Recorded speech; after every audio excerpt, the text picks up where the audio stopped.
Kwingineko, kinara wa chama cha DCP Rigathi Gachagua ameweka wazi kuwa upinzani bado haujafanya uteuzi wa atakayewania kiti cha urais mwaka wa 2027, akitupilia mbali habari zilizochapishwa na gazeti moja nchini kuwa Kalonzo Musyoka amechaguliwa, akisema kuwa hii ni njama ya kutawanya upinzani. Gachagua amesema kuwa wakati watakapofikia maafikiano wataweka wazi uamuzi wao, akiongeza kuwa mazungumzo baina yao bado yanaendelea. Ni taarifa ambayo mwanahabari wetu Mary Kyalo aliandaa na sasa anaipakua.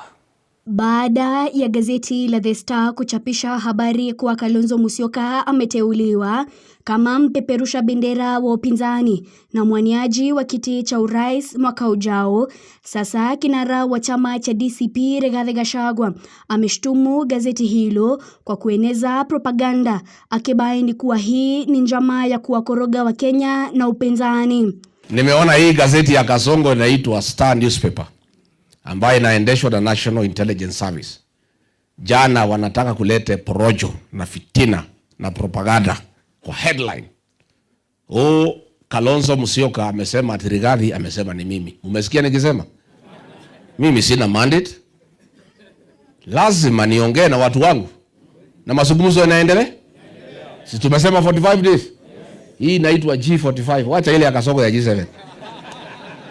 So hiyo gazeti nikwambie, unajua naandika namna hiyo kukoroga kina Matiang'i, kukoroga kina Madha.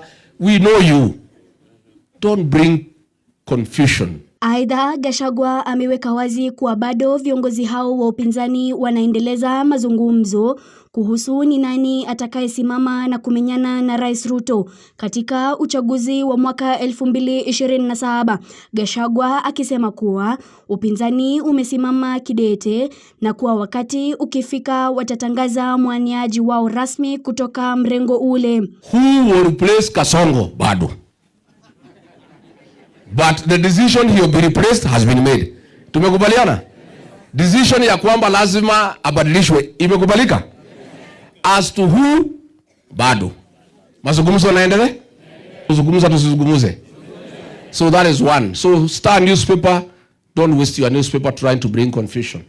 You cannot confuse anybody. We are too intelligent. We know whom we are dealing with. We are careful. We are treading very carefully this time. Once bitten, twice shy. Kasongo cannot con us for a second time. We'll be foolish.